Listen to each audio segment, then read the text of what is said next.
जब विचारों के दबाव में, हाई ब्लड प्रेशर के कारण टूटने लगती हैं, तो वे कोशिकाएं शरीर के जिस भाग को नियंत्रित करती हैं वो भाग काम करना बंद कर देता है। इसी को हम मूल रूप से लकवा का नाम देते हैं। ऐसी दशा में क्या रहता है कि अगर आपके दिमाग के इस हिस्से की कोशिकाओं में विस्फोट हुआ तो आपके हाथ पैर चलना, इस हिस्से के जो है हाथ चलना या पाँव चलना बंद हो जाएंगे। आप ठीक से न चल फिर सकेंगे, न उठ बैठ सकेंगे, कोई काम अपना नहीं कर पाएंगे। उसमें सबसे प्रभावी औषधि है नवजीवन रस। बालों की समस्या से क्यों हो परेशान? बच्चा खाए या जवान, सबका इलाज होगा एक समान। सिर दर्द और कब्ज होंगे 3 दिन में छूमंतर।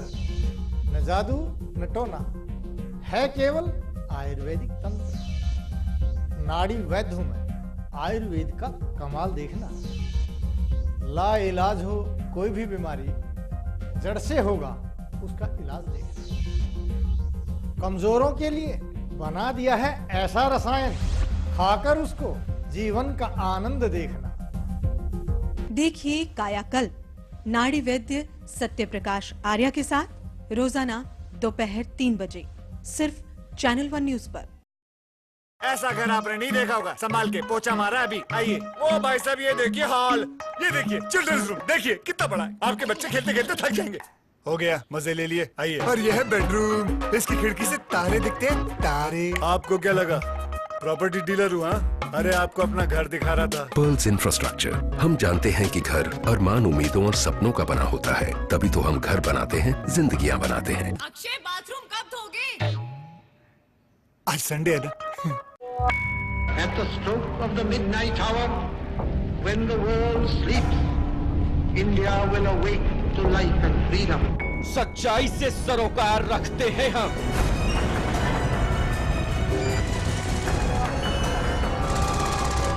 हर खबर को खबर में जिंदा रखते हैं हम। हर मुद्दे पर समय से लड़ते हैं हम।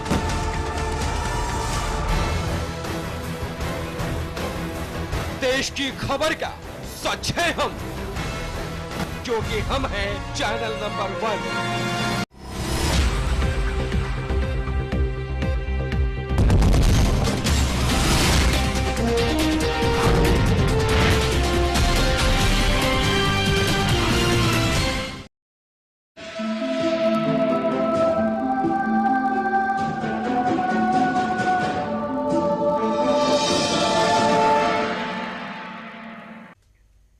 ज्योतिष माला में आप सभी का हम हार्दिक स्वागत करते हैं। नमस्कार। किस प्रकार से व्यक्ति अपने ग्रहों को बलवान बना सकता है? बहुत सारी ऐसी चीज़ें होती हैं कि जो व्यक्ति अपने ग्रहों और अपनी हथेली के माध्यम से अपनी ज़िंदगी के बारे में जान सकता है। दर्शकों, आज हम बात करेंगे क्या होता है संगीत योग, क्या होता है तारा योग और क्या होता है शिक्षक योग। तो बहुत सारी ऐसी चीज़ें हैं जो कहीं ना कहीं आज के कार्यक्रम से आपको कुछ समझ में तो जरूर आएगा और कुछ लाभ जरूर मिलेगा। आप यदि सीधी बात हमसे करना चाहते हैं, इस कार्यक्रम के दौरान हमसे जुड़ना चाहते हैं, आपका कोई भी सवाल है, आपके जीवन की कोई भी समस्या है, आप चाहते हैं यहाँ समस्या का आपका हल हो, तो बिल्कुल हम पूरा प्रयास करेंगे। ज़रूरत है सिर्फ आप एक फ़ोन मिलाइए और सीधे हमसे आप बात कर सकते हैं। आइए अब हम कार्यक्रम को आगे बढ़ाते हैं। कैसे व्यक्ति की ज़िंदगी में कहीं ना कहीं तब्दीली आती है। ज़िंदगी है, इसका नाम परिवर्तन है और तब्दीली होना ज़िंदगी में निहायत ज़रूरी है। हम आपको प्रतिदिन हाथ की रेखाओं का जिक्र करते हैं, हाथ की रेखाओं के बारे में बताते हैं। ऐसा इसलिए, हाथ की रेखाएं व्यक्ति के अपने हाथ में बनी हुई हैं। व्यक्ति की बॉडी का संबंध उसकी हाथ की रेखाओं से तो है ही, उसके कर्म से, उसके फ्यूचर से भी इंसान की हाथ की रेखाओं का संबंध होता है। दूसरी बात, आप लोगों में से ऐसे बहुत सारे व्यक्ति हैं कि हाथ की रेखाएं तो बदलती हैं। बहुत व्यक्तियों का ये मानना है और कहना है, लेकिन मानना और कहने के पीछे उनकी दलील क्या होती है कि हाथ की रेखाएं तो बदलती हैं और जब बदलती हैं तो अच्छा नहीं होता है। लेकिन अगर जो व्यक्ति हस्तरेखा सब्जेक्ट को जानता है, इस सामुद्रिक इस पामिस्ट्री विज्ञान को जानता है, उसके आधार पर हाथ की रेखाओं का बदलना बहुत शुभ माना जाता है। आप मिसाल के तौर पर आपके हाथ में रेखाएं तो बनी हैं और वो रेखाएं यदि बदलती नहीं हैं, उन रेखाओं में यदि कोई बदलाव नहीं है तो जीवन में बदलाव नहीं आएगा। इसलिए हाथ की रेखाओं को बदलना बहुत ज़रूरी है। जितनी ये आपकी हाथ की रेखाएं बदलती हैं उतना शुभ होता है। कभी कभी हाथ की रेखाएं बहुत जल्द बदल जाती हैं। सुबह को हाथ की रेखा कुछ है और रात तक हाथ की रेखा में परिवर्तन आ जाता है, ऐसा भी होता है। और वो जो परिवर्तन आता है तो किसी न किसी अच्छे के लिए आता है, कोई ना कोई जीवन में मूवमेंट लेकर के आता है अगर आपकी हाथ की रेखाओं में तब्दीली आती है। दूसरी बात कि हाथ की रेखाओं के लिए आपकी जन्म तारीख, जन्म समय की आवश्यकता नहीं होती। और भी हम कुछ ऐसे आज योग बताएंगे। फिलहाल हमारे साथ एक कॉलर जुड़ गए हैं। Hello hello hello hello hello, आपको आवाज आ रही है हमारी? हाँ आ रही है जी। चलिएगा, खैर किसी वजह से आपकी आवाज हम तक नहीं पहुंच पा रही है। कि जब व्यक्ति कहीं न कहीं अपने किसी सब्जेक्ट को लेकर के चिंतित हो जाए, अब जैसे बहुत सारी ऐसी चीजें हैं, व्यक्ति अपने काम को बढ़ाना चाहता है, लगता है फिर हमारे साथ दोबारा कॉलर लौट आए हैं। हेलो हेलो, हाँ बेटा बोलिए।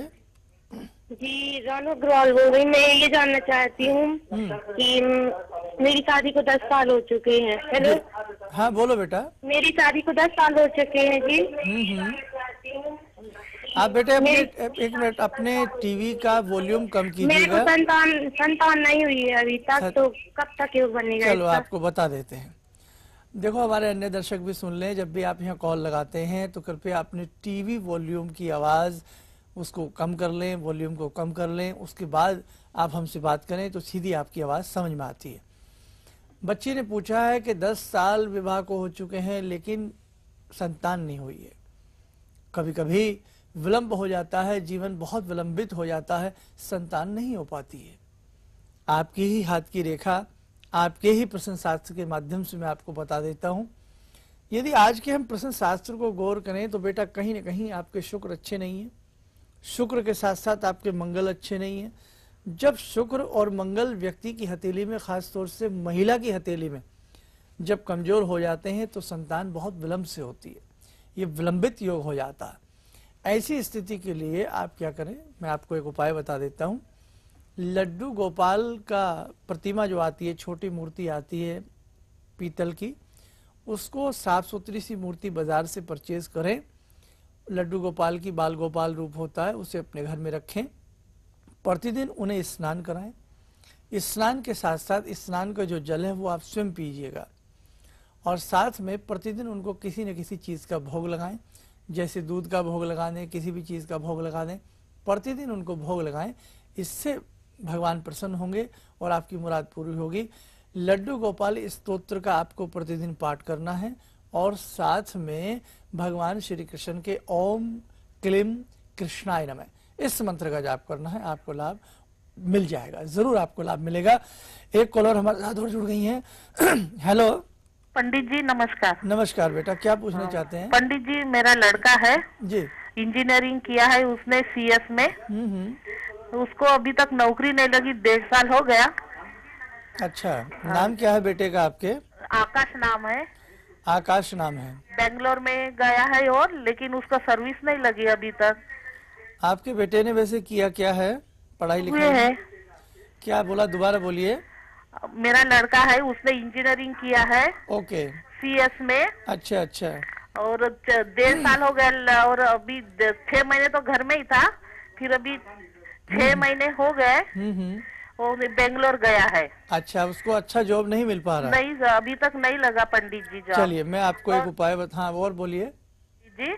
और कुछ पूछना चाहेंगे? मेरी लड़की का MBA किया है उसने, तो उसको प्राइवेट जॉब है पूना में। मैंने उस दिन पूछा था लेकिन पूरा नहीं पूछा था।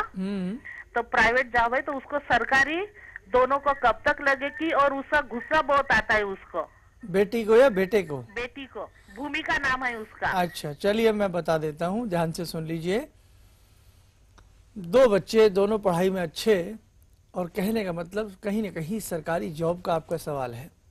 प्रश्न शास्त्र की हम बात करें, आपकी आवाज़ की हम बात करें, तो सरकारी जॉब थोड़ा विलंब के साथ मिलेगा, मिल सकता है, कैन बी पॉसिबल, बट इंतज़ार करना पड़ेगा। उसके लिए दोनों ही बच्चों से बोलिएगा कि सूर्य भगवान के या तो 108 नामों का जाप करें या सूर्य कवच का पाठ करें। दोनों ही उनके लिए बहुत अच्छे रहेंगे। दूसरी बात, आप भी इन बच्चों के लिए भगवान श्री गणेश जी का ध्यान करते हुए ओम गंग गणपतये नमः मंत्र का जाप किया करें, गणेश चालीसा प्रतिदिन पढ़ा करें और पूर्णिमा के दिन भगवान विष्णु के मंदिर में जाकर के बेसन के 9 लड्डू चढ़ाएं और देसी घी का दीप आप 9 महीने करें, महीने में केवल एक बार करें। इससे उनको लाभ मिल जाएगा, बहुत अच्छा बच्चों को लाभ मिलेगा और जॉब के भी अच्छे आसार खुलेंगे। जिस बच्ची को गुस्सा ज्यादा आता है उसकी रिंग फिंगर में सोमवार के दिन दाहिने हाथ में उसको एक सुच्चा मोती पहना दीजिएगा, 5-7 रत्ती का चांदी में बनवा करके, उसको गुस्सा कंट्रोल हो जाएगा। एक कॉलर हमारे साथ और जुड़ गए हैं। हेलो हेलो, हाँ बोलिएगा। प्रणाम, बोलिएगा। हाँ, मेरा तुम पहला क्वेश्चन है कि मतलब कि मैं अभी 11th क्लास में पढ़ रहा हूँ, तो मैं आगे क्या बारे में जानना चाहता हूँ अपने।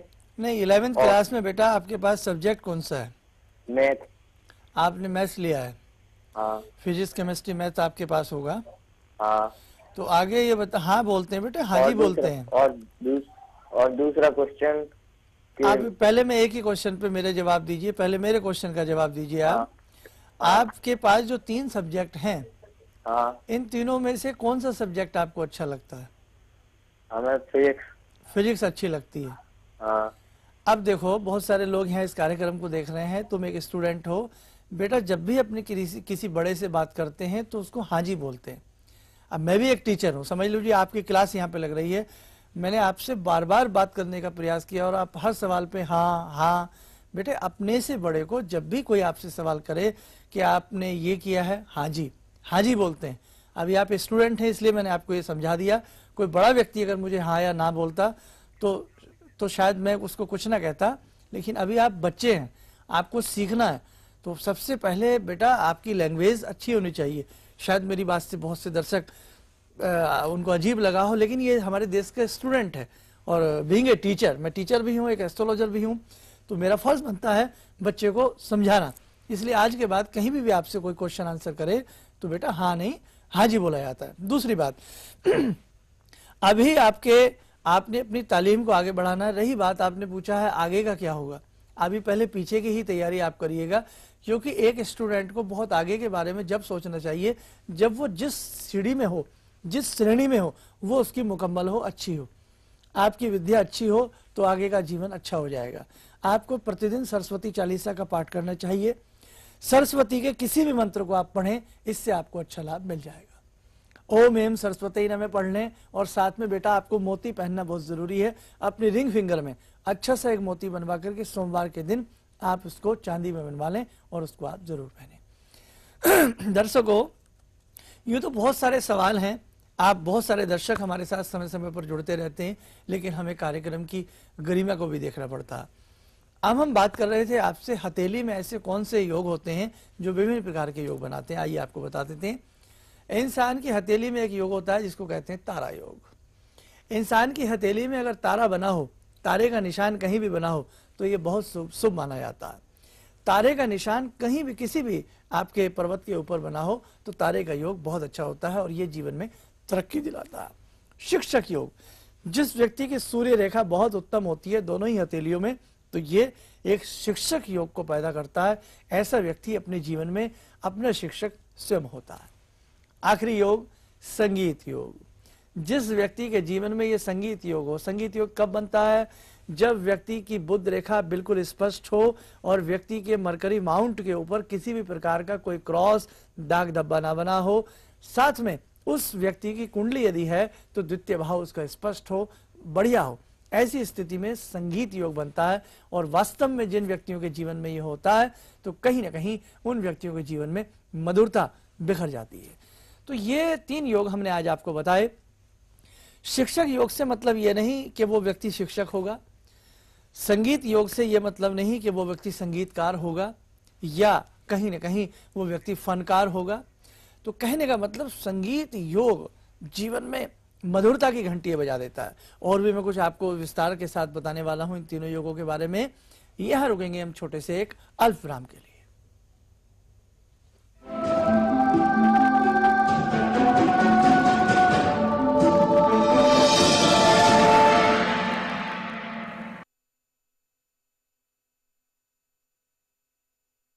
आज तक मैं ऐसे गुरु की और इस तरह की तलाश में था कि शायद कोई ऐसा ज्ञान या ऐसा गुरु मिले कि जिसकी वजह से अपने धर्म का प्रचार हो सके और अपने कुछ धर्म के लिए कोई काम कर सके जो लोगों के काम में आ सके, और लोग जो दूसरे लोग या दूसरे ज्योतिषी वगैरह जो लोगों को कोई दूसरे मार्गों पे ले जाते, इधर उधर की बातें बताते, जिससे धर्म के अंदर आस्था लोगों की कम होती जाती है, लोग उसे मानने से इनकार करते हैं।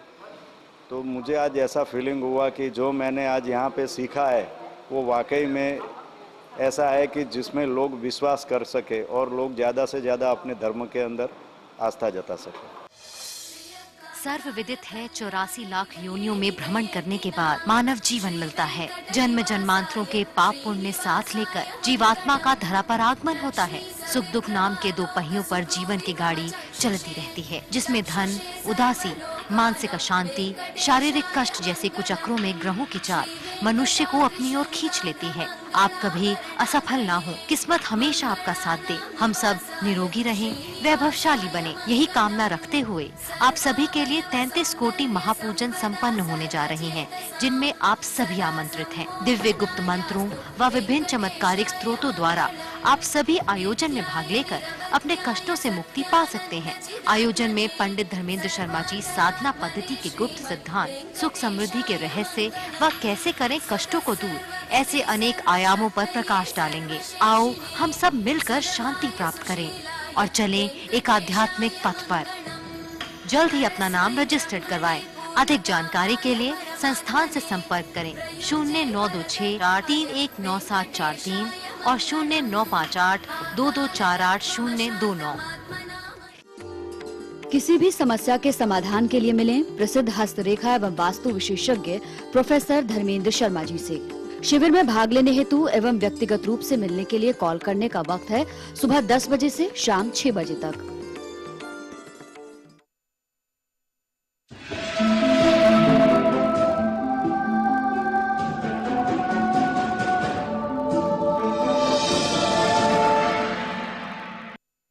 विराम के बाद आइए कार्यक्रम को आगे बढ़ाते हैं। एक कॉलर हमारे साथ जुड़ गई हैं। हेलो। हेलो। हाँ बोलिए बेटा। हाँ, वो दक्षिश के बारे में पूछना था, मेरे बेटे के बारे में। क्या पूछना चाहेंगे? पेट साफ नहीं आता है, तबीयत ठीक नहीं रहती है उसकी। बेटा कितने साल का है आपका? 8 साल का है। 8 साल का है। क्या नाम रखा बच्चे का आपने? दक्षेश है, दक्षेश नाम है। दक्षेश नाम है बच्चे का। जी हाँ। तो ये जो पेट की समस्या आप बता रहे हैं काफी टाइम से है बच्चे को? हाँ हाँ जी हाँ। अच्छा, बच्चा किस चीज को मन लगा करके खाता है? किस चीज का उसको मन करता है? उसका सब मतलब चटपटा चाहिए उसको ज्यादा। चटपटा चाहिए। मार्केट की चीजें खाता है बहुत ज्यादा? हाँ खाता है, बाहर की भी। जैसे चाउमीन है, बर्गर है, और चीजें बिस्किट्स वगैरह? जी हाँ, सब खाता है। चलिए अब मैं आपको आंसर दे देता हूँ। सबसे पहली बात तो बच्चे को थोड़ा मार्केट की चीज़ों से दूर करिएगा, क्योंकि ये जो जंक जितना भी फूड होता है ये आप भी अच्छी तरह से जानती हैं पेट के लिए अच्छा नहीं होता। बहुत छोटा बच्चा है अभी। दूसरी बात क्या है कि ज्योतिष के एंगल से आपने सवाल पूछा है। ज्योतिष के एंगल को मैं देखूं, प्रश्न शास्त्र को देखूं, आपकी आवाज़ को सुनूं, तो यहाँ आपको राहु से संबंधित उपाय करना चाहिए। क्या करें? एक छोटा सा सलोनी गोमेद ले लें। नाम लिख सकती हैं इसका आप, सलोनी गोमेद। ये छोटा सा सलोनी गोमेद ले लें और इस गोमेद को चांदी में बनवा लें। अगर आप इसका वजन पूछना चाहती हैं तो 7 या 7.25 रत्ती का होना चाहिए। चांदी में बनवा करके उस गोमेद को बुधवार की शाम को या शनिवार की शाम को काले धागे में पिरो करके आप बच्चे के गले में उसको पहना दें। दूसरी बात, बच्चे का हाथ लगवा करके एक नारियल जिसके ऊपर जूट चढ़ी होती है और 1.25 किलो 7 तरह का अनाज, उस बच्चे का हाथ लगवा लें और शनिवार की शाम को ओम श्री राहेवे नमः बोल करके जल में डालना शुरू कर दें। ऐसा महीने में केवल 1 बार करें और 7 बार आप करिए, यानी कि 7 महीने हो गया, लेकिन महीने में केवल 1 बार करना है। बच्चे का हाथ लगवा लें, डाल कोई भी आए, ओम श्री राहेवे नमः बच्चा बोल दे और जो भी डाले वो ऐसी फीलिंग करे कि बच्चे का पेट ठीक हो। हे राहु महाराज कृपा करें। आप बेफिक्र रहिएगा, बच्चे का पेट भी ठीक होगा, बच्चे की सेहत भी बनेगी, डाइजेशन पावर भी बढ़ेगी, बच्चे की भूख भी अच्छी हो जाएगी। ये कराएं, राहत आपको मिल जाएगी। दर्शकों, हम बात कर रहे थे जीवन में विभिन्न प्रकार के, जैसे संगीत योग, शिक्षक योग और तारा योग कहीं ना कहीं माँ सरस्वती का कनेक्शन संगीत से है, तारा योग से है, शिक्षक से है, शिक्षा से है। तो आइए, समय हो गया है आज की ध्यान माला का। जुड़े वीणा वादनी माँ सरस्वती से। ध्यान करें भगवती माता आपको बुद्धि दे। ध्यान करें आपके बच्चों की बुद्धि बहुत अच्छी हो जाए, आपके बच्चों की विद्या, पढ़ाई, एजुकेशन बहुत अच्छी हो जाए। ओम सरस्वत्यै नमः। ओम ऐं वाण्यै स्वाहा। ओम ह्रीं सरस्वत्यै नमः। ओम श्रीं ह्रीं सरस्वत्यै स्वाहा। शिरो मे पातु सर्वदा। श्रीं वाङ्देवतायै स्वाहा। भालं मे सर्वदावतु।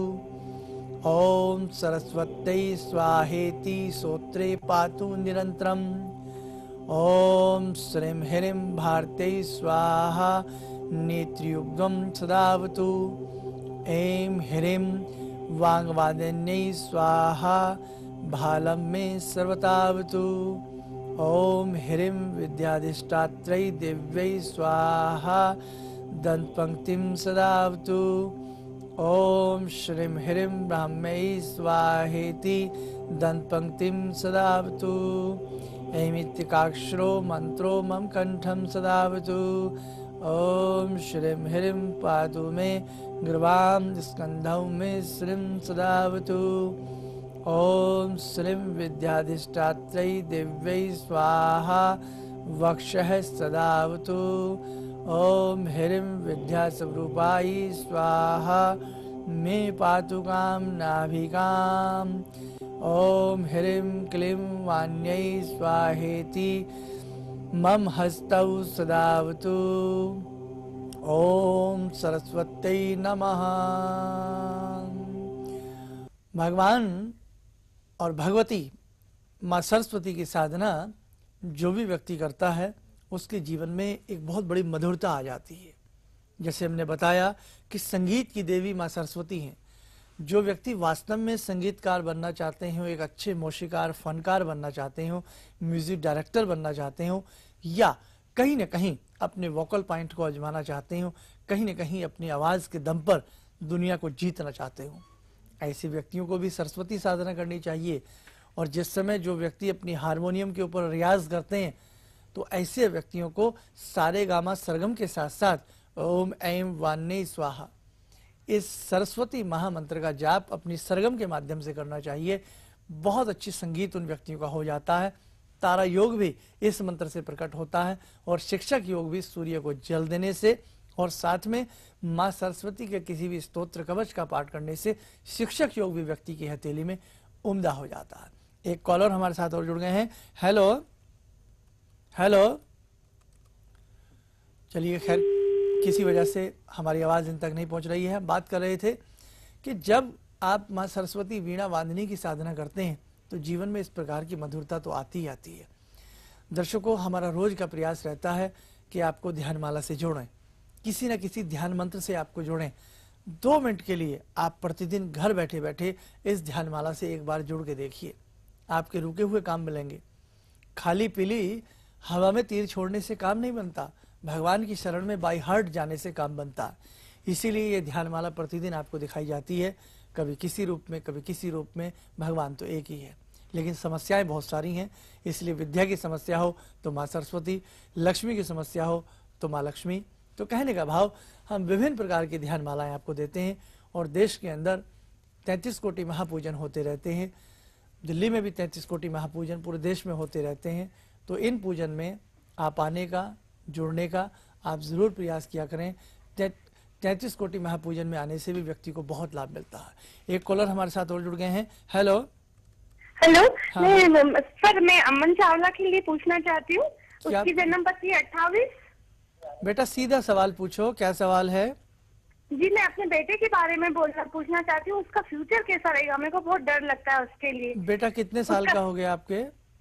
जी 12 साल का है। अच्छा, अभी कौन से स्टैंडर्ड में, किस स्टैंडर्ड में पढ़ रहा है? 7th में है सर। 7th में है। हाँ जी। देखिएगा मैं आपकी हाँ बोलिए। 28/8। नहीं, उसकी बेटा जरूरत नहीं, उसकी जरूरत नहीं है, उसकी जरूरत नहीं है। हम केवल प्रश्न शास्त्र के माध्यम से और आवाज के माध्यम से आंसर देते हैं। जहां तक मैंने आपकी आवाज को सुना और आज का मैं प्रश्न शास्त्र देखता हूं, तो बेटे आपके बच्चे का जीवन बहुत अच्छा जाएगा, उसकी विद्या अच्छी रहेगी, चिंता मत करें। एक उपाय जरूर किया करें, थोड़ा सा शहद लें, 2 बादाम लें, उन बादामों को या तो पीस लें या थोड़ा सा तोड़ लें और शहद के अंदर मेल्ट करके जब बच्चे के एग्जाम आए या उससे पहले या प्रातःकाल जब वो स्कूल जाए, मंगलवार के दिन ये बादाम और शहद उसको जरूर दें और साथ में वो बच्चा मन ही मन सरस्वती नमः सरस्वती नमः सरस्वती नमः बोलता रहे, उसको लाभ मिलेगा। मंगलवार के दिन लाल रंग की मोली जो हाथ पर बांधी जाती है, कुछ लोग इसको रक्षा सूत्र, धागा, कलावा विभिन्न नामों से जानते हैं, तो ये बच्चे के हाथ पर मंगलवार के दिन नहीं बांध दें। हर मंगलवार नहीं, 2-4 महीने में इसको चेंज करते रहिए, बच्चे को लाभ मिलेगा। ओम ऐं सरस्वती नमः, इस बीज मंत्र का, इस महामंत्र का आपका बच्चा जाप करे, इससे भी आपके बच्चे को लाभ मिलेगा। आपको लगता है बच्चा कुछ नहीं कर पाएगा, तो बच्चे को ये मोली बांधते रहें, बादाम शहद में डाल करके सरस्वती का ध्यान करके मंगलवार के दिन देते रहें। सेकेंडली, आप क्या करें, बच्चे के नाम से कभी कभी संडे के दिन कोई भी चीज दान पुण्य जरूर करें। आसपास कोई अनाथ आश्रम हो, वहां जाकर के उन अनाथ बच्चों को कुछ भी बच्चे के नाम से दें, आपको बहुत अच्छा लाभ मिलेगा। जीवन है, जीवन में कुछ ना कुछ सुधार व्यक्ति के आ जाता है, लेकिन ये सुधार ऐसे नहीं आता। जब हम बाई हार्ट भगवान से जुड़ते हैं, विभिन्न प्रकार की साधनाएं, आराधनाएं हम जीवन में करने लगते हैं, तो व्यक्ति को धीरे धीरे धीरे धीरे लाभ मिल जाता है।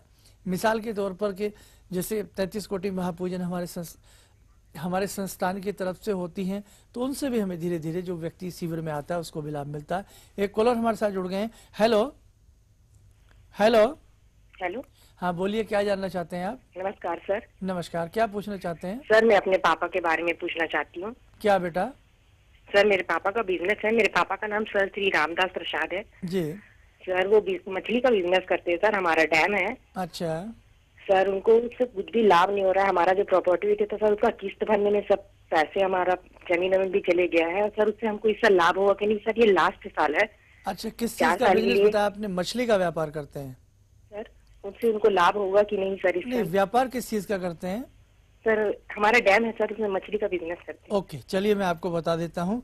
राहु से संबंधित व्यापार आपके पापा करते हैं। फटाफट सुन लें, टाइम बहुत कम है, कि राहु का ध्यान करके प्रतिदिन राहु चालीसा का वो पाठ करें। राहु बीज मंत्र ओम भ्राम भ्रीम भ्रौम से राहे नमः, इस मंत्र का वो जाप करें। और साथ में क्या करें, जिस डैम में मछलियां उन्होंने पाली हैं उस डैम में नहीं, दूसरे कहीं जाकर के जहां मछलियां हों, तो 7.25 किलो 7 तरह का अनाज वो हर शनिवार शाम को राहु का ध्यान करके डालते रहें। निश्चित तौर से ईश्वर की कृपा से उनको लाभ मिलेगा। आपने कहा लास्ट ईयर, अगर ये साल भी गम गया तो सब कुछ नष्ट हो जाएगा। प्रतिदिन भगवान श्री गणपति का ध्यान करके कम से कम आधा घंटा या 20 मिनट कोई भी आपके घर का सदस्य ओम गंग गणपतये नमः बीज मंत्र का जाप करे, आपको बहुत अच्छा लाभ मिलेगा। और हमारी भी शुभकामनाएं हैं, आपको लाभ मिलेगा। यहाँ जो ध्यान माला आती है उससे प्रतिदिन आप जुड़ने का प्रयास करें, उससे भी आपको बहुत अच्छा लाभ मिल जाएगा। दर्शकों, समय का अभाव, इन्हीं शब्दों के साथ आप पंडित धर्मेंद्र शर्मा को इजाजत दें। नमस्कार।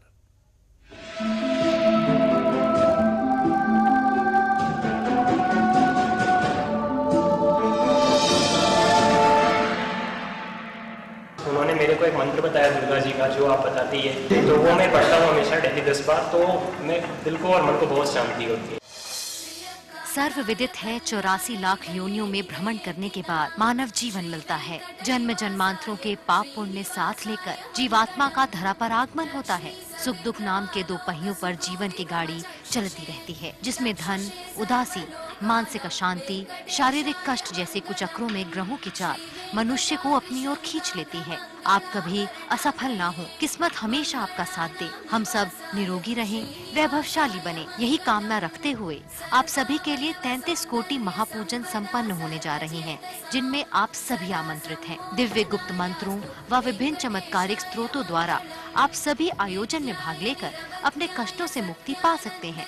आयोजन में पंडित धर्मेंद्र शर्मा जी साधना पद्धति के गुप्त सिद्धांत, सुख समृद्धि के रहस्य व कैसे करें कष्टों को दूर, ऐसे अनेक आयामों पर प्रकाश डालेंगे। आओ हम सब मिलकर शांति प्राप्त करें। और चले एक आध्यात्मिक पथ पर। जल्द ही अपना नाम रजिस्टर्ड करवाएं। अधिक जानकारी के लिए संस्थान से संपर्क करें 0926-319743 और 0958-2248-029।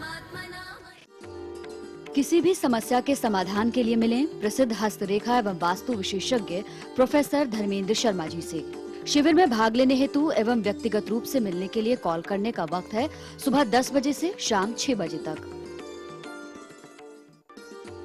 किसी भी प्रकार की जानकारी के लिए प्रोफेसर धर्मेंद्र शर्मा जी से मिलने का वक्त है सुबह 10 बजे से शाम 6 बजे तक। प्रोफेसर धर्मेंद्र शर्मा जी से समय समय पर देश के विभिन्न शहरों में आप मिल सकते हैं। अधिक जानकारी के लिए कृपया नीचे चल रहे स्क्रॉल पर ध्यान दें। हमारा पता है शुभ लाभ ज्योतिष and vastu research centre, C3 ground floor, Ashoka Niketan, near Yamuna sports complex, Delhi 92।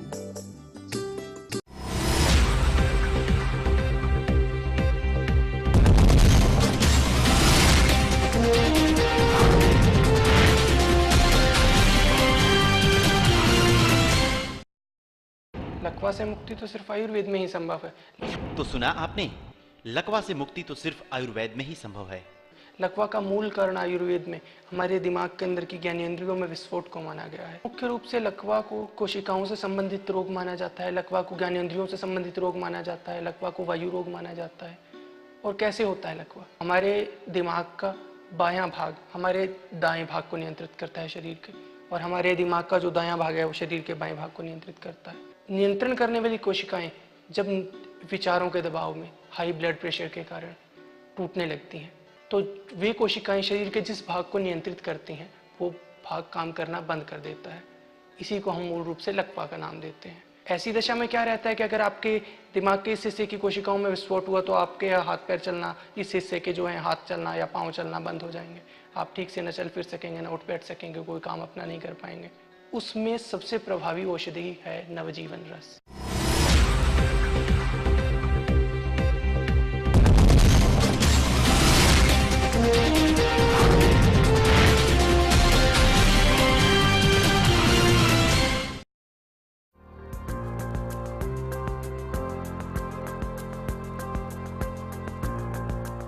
नमस्कार, खास बातों का स्वागत है। आज हमारे साथ एक वो शख्सियत है जो देश में ना एक राजनेता के तौर पे जाने जाते हैं, ना किसी कलाकार, ना कोई सेलिब्रिटी, बल्कि वो शख्सियत जिसने देश में एक जागृति पैदा की, जिसने देश में एक दिशा दिया। जी हाँ, हम बातचीत कर रहे हैं इस देश के प्रख्यात शिक्षाविद श्री जगदीश गांधी जी से। जगदीश गांधी जी, आपका बहुत बहुत स्वागत है और आपका बहुत बहुत धन्यवाद कि आप हमारे इस प्रोग्राम में। धन्यवाद आपको जो आप हमें इंटरव्यू कर रहे हैं हमारा।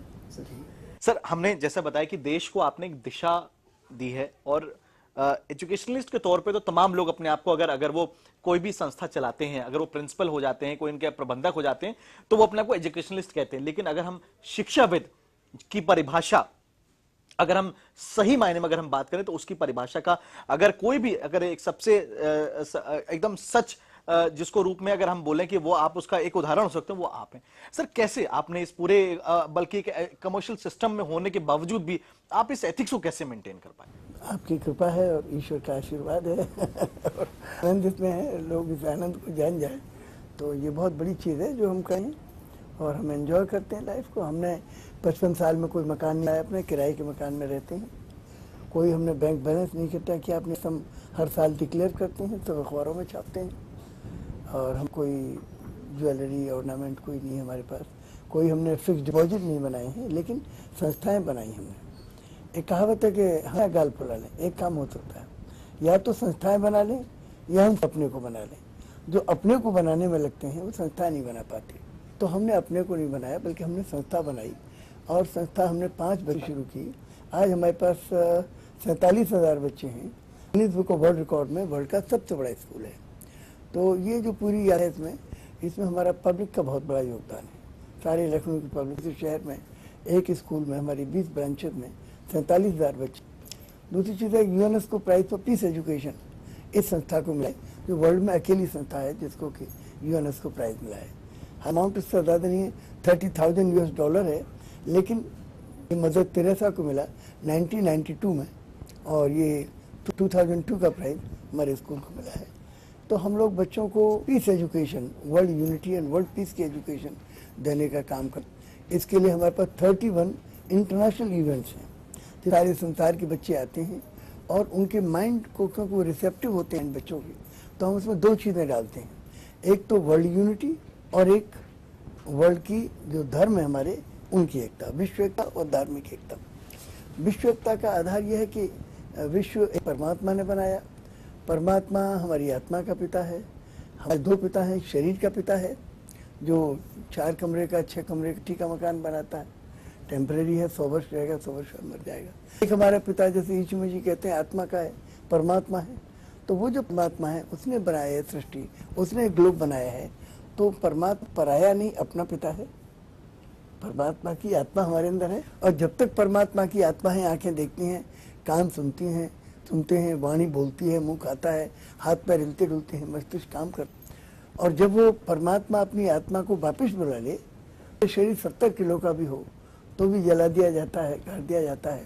और लोग कहते हैं घर वाले कि भाई सब कुछ चला गया, अब कुछ नहीं है। ठीक है, सब कुछ क्या है, वो जो आत्मा है वो निकल गई।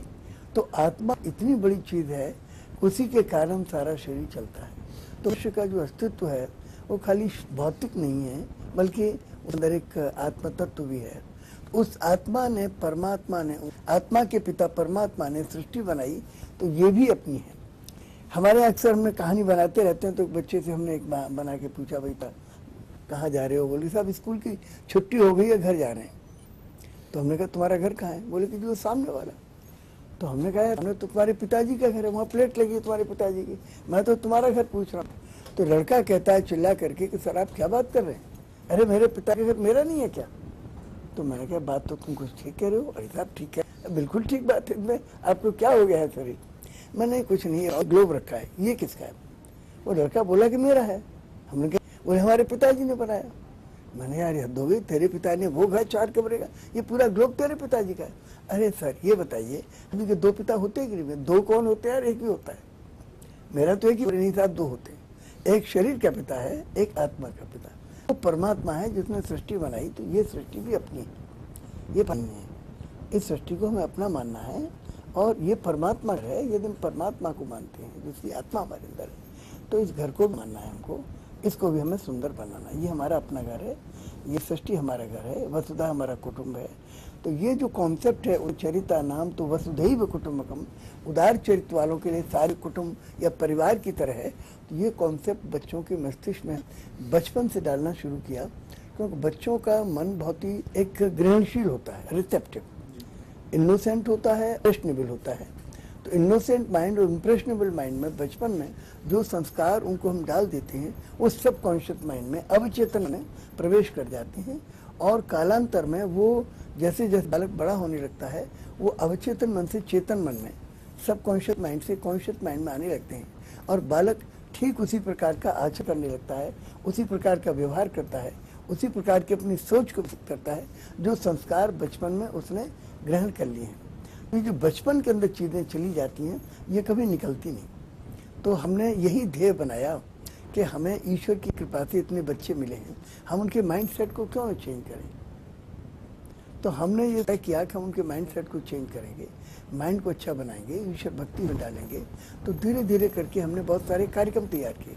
जैसे हम सर्वधर्म प्रार्थना की, तो कभी आपने देखी होगी कि हिंदू, मुस्लिम, सिख, जैन, पारसी, बौद्ध, सबकी प्रार्थना हमारे यहाँ होती है, एक ही मंच पर होती है, एक साथ होती है, बड़ा सुंदर लगती है। इसी तरह से हमने विश्व की प्रार्थना की कि सारा विश्व हमारा परिवार है, तो हम इसको एक बनाएं। तो हमारा एक अंग्रेजी में वाक्य है कि do not busy yourself only in your own concerns और the concerns of your kids alone, let your thoughts be fixed upon that which will rehabilitate the fortunes of mankind and sanctify the heart and souls of man. तो हमें ये जो मानव जाति का भाग उजड़ गया है, इसको रिहेबिलिटेट करना है। और हम क्यों नहीं, और अपने राष्ट्र के कार्यों में न लगे रहें, बल्कि जो मानव हित है, विश्व का हित है, उसका भी ध्यान रखें।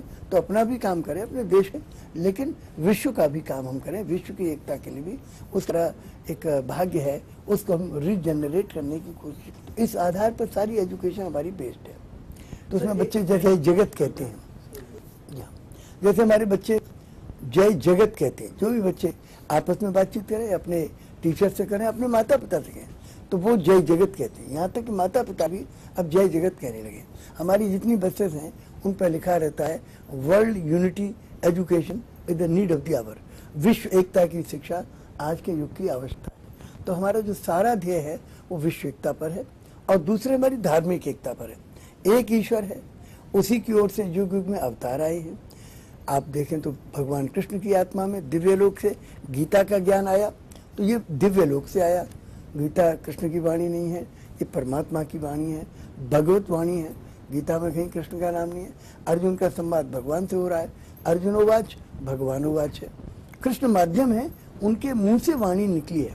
तो ये वाणी तो उत्तर तो प्रश्न भगवान दे रहा है, अर्जुन प्रश्न कर रहा है और कृष्ण के माध्यम से वाणी आ रही है। तो कृष्ण माध्यम है, लेकिन जो संदेश है वो दिव्य लोक का है। तो हमारा ऐसा मानना है, जो बच्चों को बताते हैं कि भाई ये तो दिव्य वाणी है और परमात्मा की वाणी कृष्ण की तो है नहीं, और परमात्मा न हिंदू है, न मुसलमान है, न सिख है, न ईसाई है। ये वाणी सारी मानव जाति के लिए है। ऐसा सोचना कि गीता केवल हिंदुओं के लिए है, ये अज्ञान है। इस अज्ञान को मिटाने की कोशिश कर रहे हैं। हिंदुओं के मन से भी, उनका भी मन में है कि गीता हमारी किताब है। मुसलमान और सिख ईसाई भी समझते हैं गीता हिंदुओं की है। ये दोनों ही अज्ञानी हैं। दोनों ही के मन में ये भ्रम है कि गीता किसी हिंदू की किताब नहीं है, तो परमात्मा की किताब है। परमात्मा हिंदू नहीं है। सर यहाँ पे एक बार जो प्रश्न निकल के आता है, खासतौर से जो आपने अपने जो पूरे स्कूल, जो चेन ऑफ स्कूल्स है आपकी, सिटी मॉन्टेसरी स्कूल के नाम से आपने एक पूरी चेन है और Guinness book of world record में आपने नाम भी स्थापित कर रखा अपना। शिक्षा के क्षेत्र में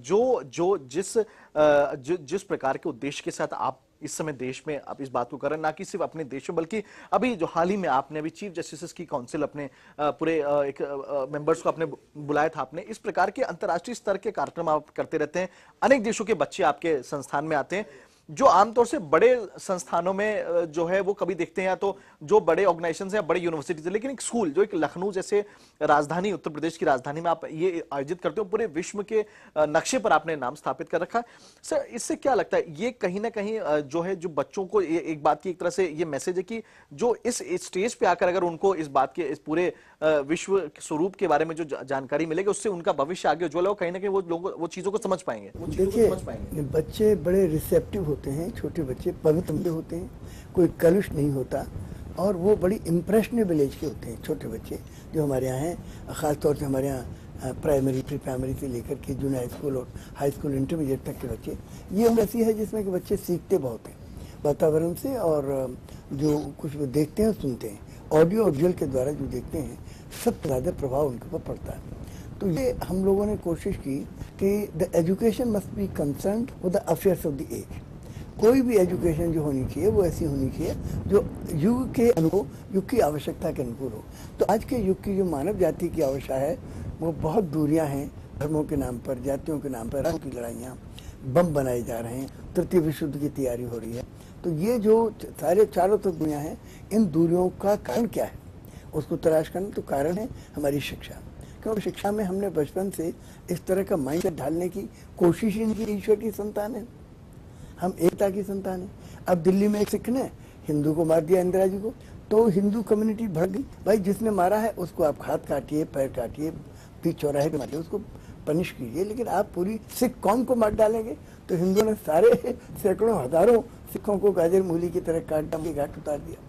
फिर पंजाब में पता लगा सिखों को साहब हिंदू मारे, तो उन्होंने गाजर मूली की तरह हिंदुओं को काट डाला। तो ये जो भरी हुई, ये जो अज्ञान भरा पड़ा है, तो शिक्षा का काम है इस अज्ञान को निकालना। दुर्भाग्यवश शिक्षा के मानी ये समझे जा रहे हैं कि भाई गणित पढ़ाओ, गणित पढ़ाओ, भूगोल पढ़ाओ और विज्ञान पढ़ा दो और हो गई शिक्षा। भाई ये मानव की एक रियलिटी है। मनुष्य तीन वास्तविकता है, man is material being, man is the human being, man is the divine being. मनुष्य एक प्राणी है, मनुष्य एक सामाजिक प्राणी है, मनुष्य एक आध्यात्मिक प्राणी है। तो तीनों रियलिटीज का संतुलित विकास बाल्यावस्था से होना चाहिए। एक ओर से अंग्रेजी, भूगोल, गणित पढ़ा करके क्लास में ही शुड बी क्लास योग्य बने और तक के बड़े होकर के अपनी आजीविका कमा सके, अपने परिवार का भरण पोषण कर सके, अपने ऊपर होकर पैरासाइट न बने, दूसरों की कमाई न खाए, अपनी कमाई खाए, पहले तैयार करें।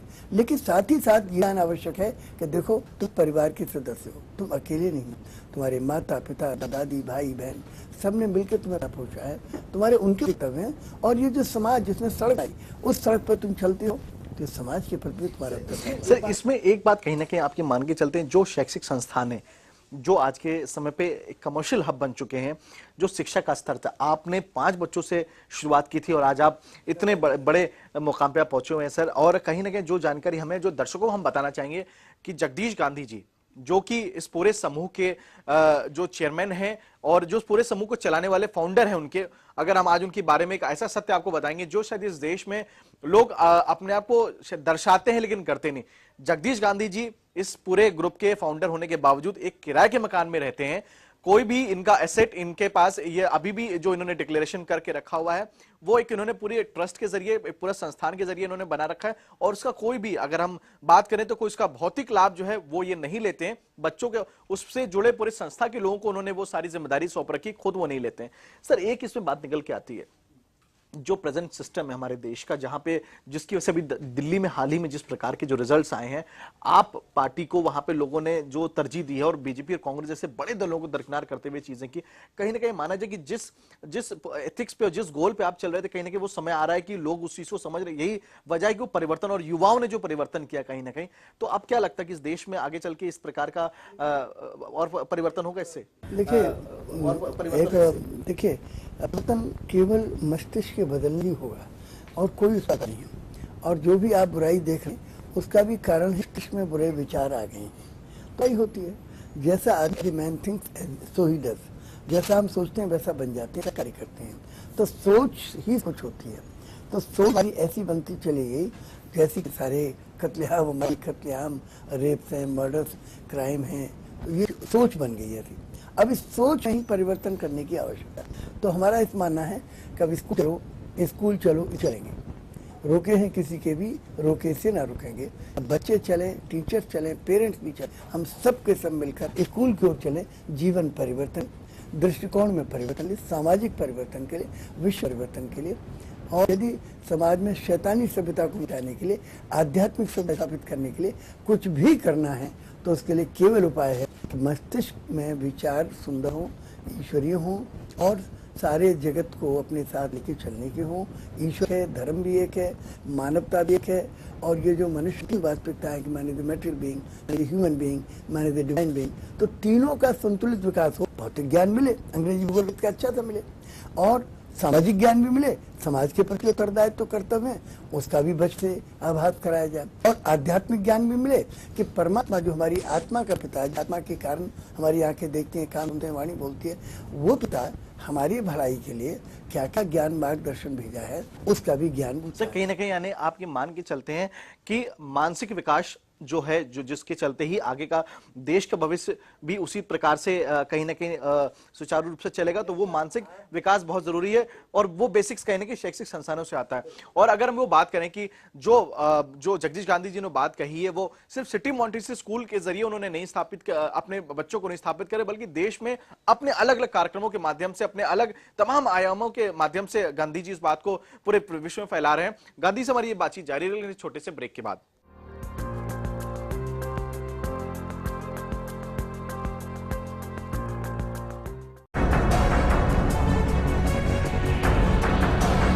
आपका मुख्यमंत्री केजरीवाल या सिसोदिया? देखिए बेबाक बहस रात 8 बजे सिर्फ चैनल 1 पर।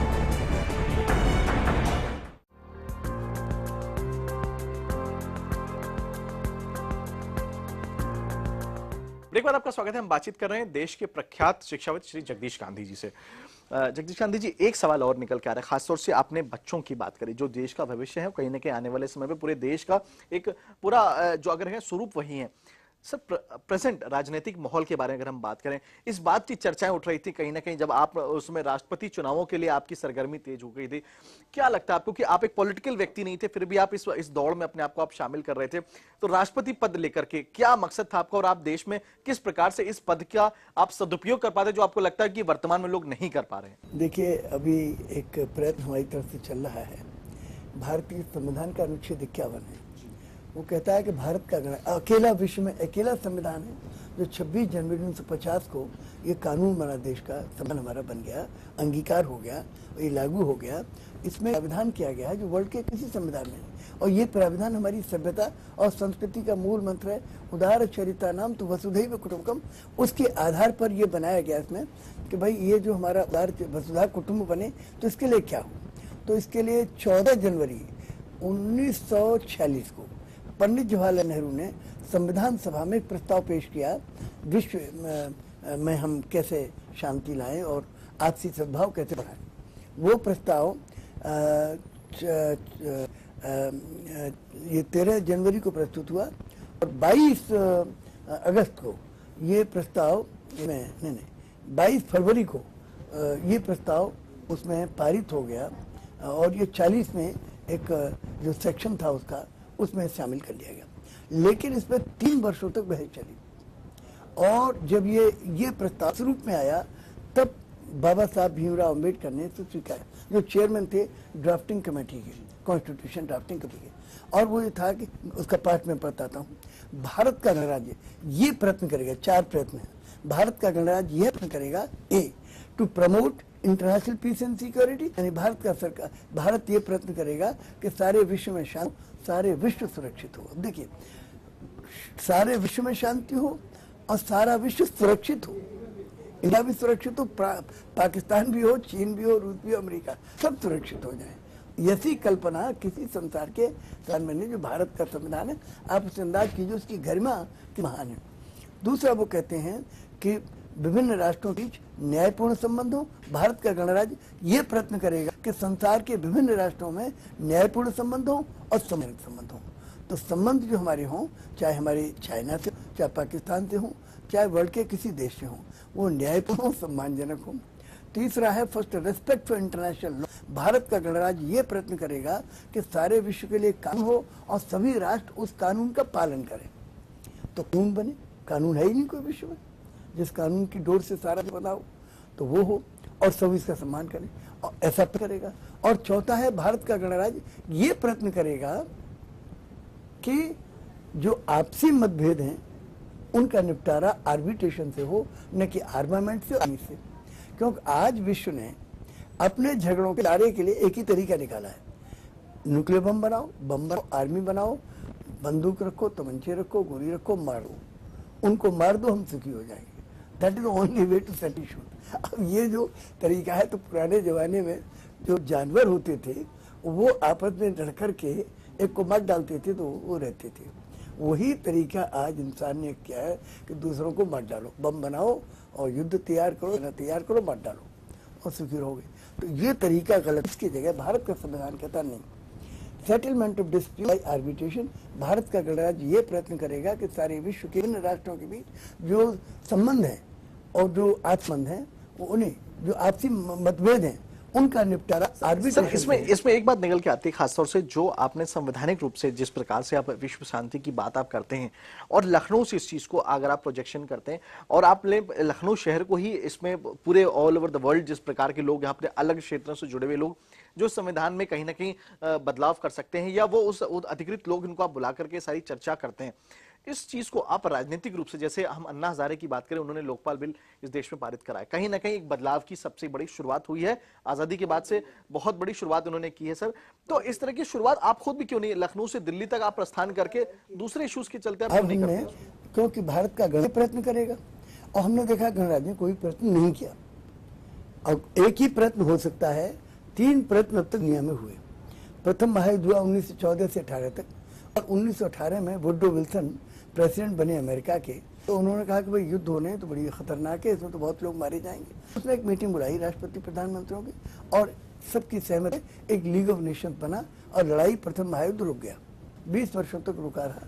1938 में जर्मनी के जो हिटलर था उस शासक, उसने हमला कर दिया फ्रांस पर 1938 में, तो सेकेंड वर्ल्ड वार शुरू हो गई।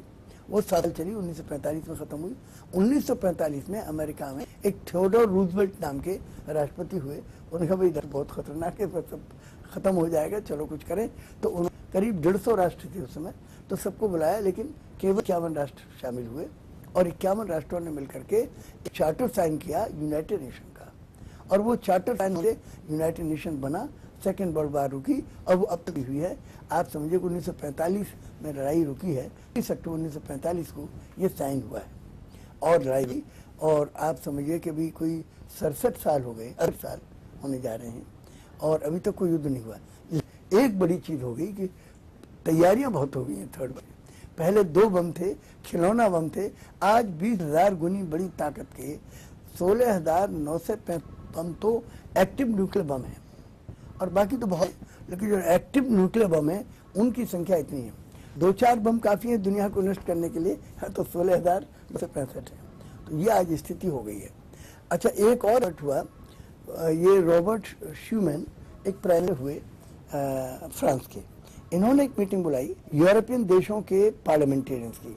उसमें 76 पार्लियामेंट के मेंबर्स आए पूरे यूरोप के देशों के, और कहा कि मैं यार भाई ये यूरोप में झगड़ा हो रहा है, इतना मारा पीटी, इतना खत्म, इतना खून खराब, ऐसे खत्म करो। तो सब मिलकर राजी हो गए और इन्होंने एक यूरोपियन पार्लियामेंट बनाई, यूरोपियन यूनियन बनाई, यूरोपियन पार्लियामेंट बनी 27 देशों की, 27 देश मिल गए और इनमें से 16 देशों ने एक अपनी अपनी करेंसी खत्म करके एक करेंसी बना ली, यूरो। अब फ्रांस में जाइए तो फ्रांस की करेंसी नहीं है, जर्मनी में जर्मनी की नहीं है, अब यूरो मिलता है। तो यूरो 16 देशों की करेंसी बनी। तो ये एक अच्छा एफर्ट हुआ, 3 एफर्ट हुए।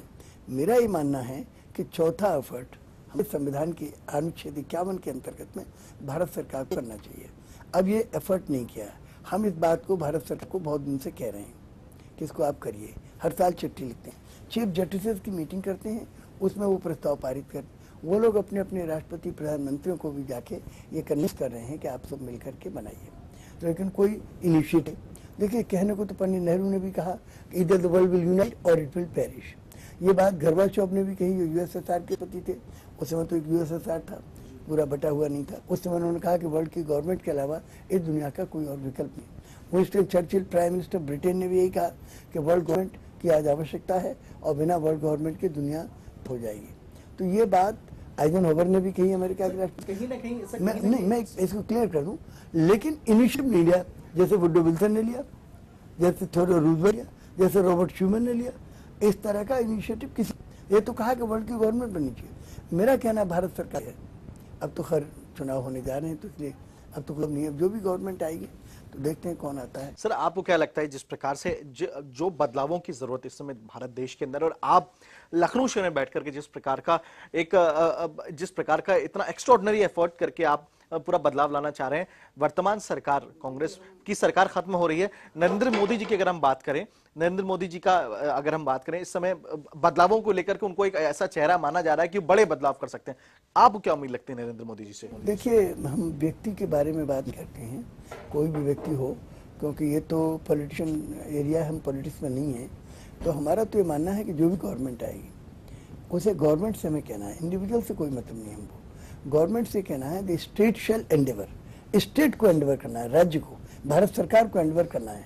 तो सरकार जो भी हो, state shall endeavour to promote international peace and security, maintain just and honourable relations between nations, first respect for international law and encourage settlement of international dispute by arbitration. अभी हमारे एक काम हो रहा है, 1 करोड़ बच्चों के सिग्नेचर हो रहे हैं हमारे पास। अब तक करीब करीब मेरे ख्याल से 55,000 या 60, 70, 80 हज़ार तक सिग्नेचर होकर पूरे इंडिया से बच्चों के आ चुके हैं। लिफाफे पे लिफाफे, बंडल के बंडल आ रहे हैं। तो हमने एक चिट्ठी बनाई प्रिंसिपल के नाम कि साहब आप, ये हमारा पूरा मिशन है, आप बच्चों से साइन कराइए, और हम प्राइम मिनिस्टर को भेज रहे हैं। प्राइम मिनिस्टर को जो पिटीशन उन्होंने बनाया वो भी हमने 11-12 पेज का था, वो भी लगाया। हर चिट्ठी के साथ 25 हमने फार्म रखे, जिसमें फार्म में प्रधानमंत्री के नाम चिट्ठी है, कोई भी प्रधानमंत्री हो, किसी नाम से नहीं, प्रधानमंत्री के पद से है, और पीछे उसमें 20 सिग्नेचर लगे हैं कि आप इस पर साइन करिए। तो वो चिट्ठी उन्होंने पढ़ी, को पसंद आई, उन्होंने अपने बच्चों से साइन कराई, वो भर लिफाफे आ रहे हैं। कई लोगों ने तो हमारी चिट्ठी जो वो है उससे उसकी फोटोकॉपी कराई, फोटोकॉपी करा के।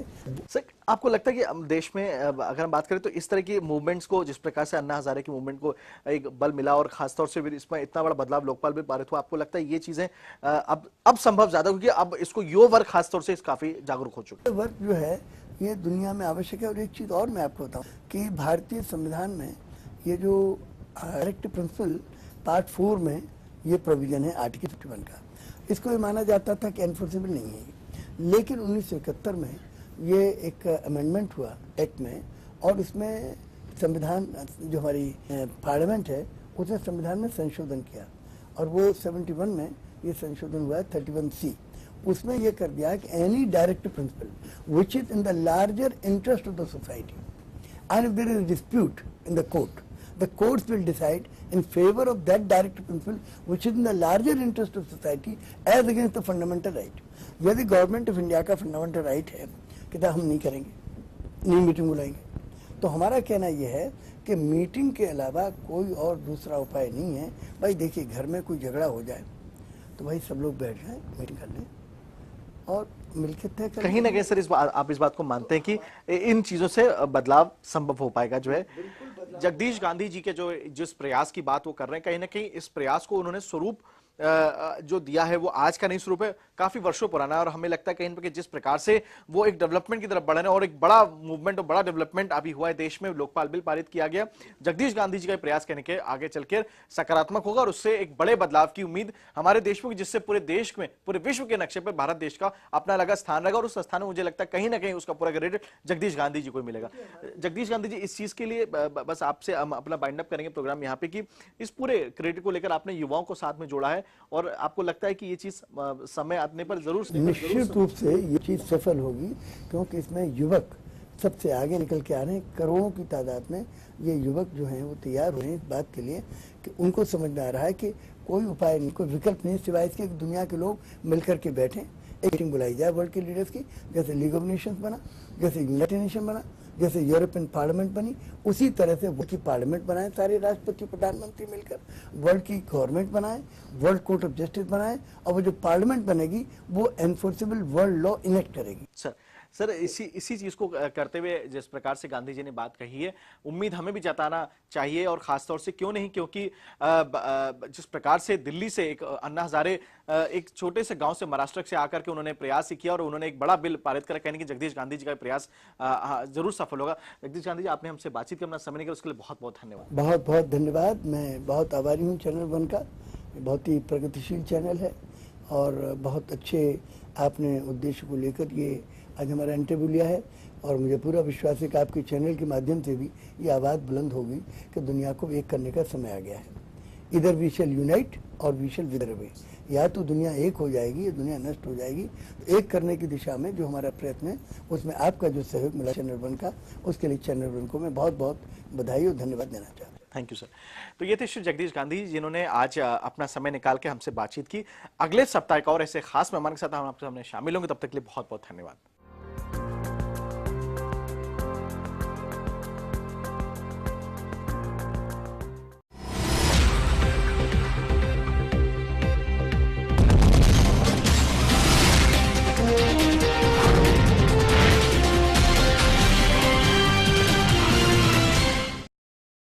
लकवा से मुक्ति तो सिर्फ आयुर्वेद में ही संभव है।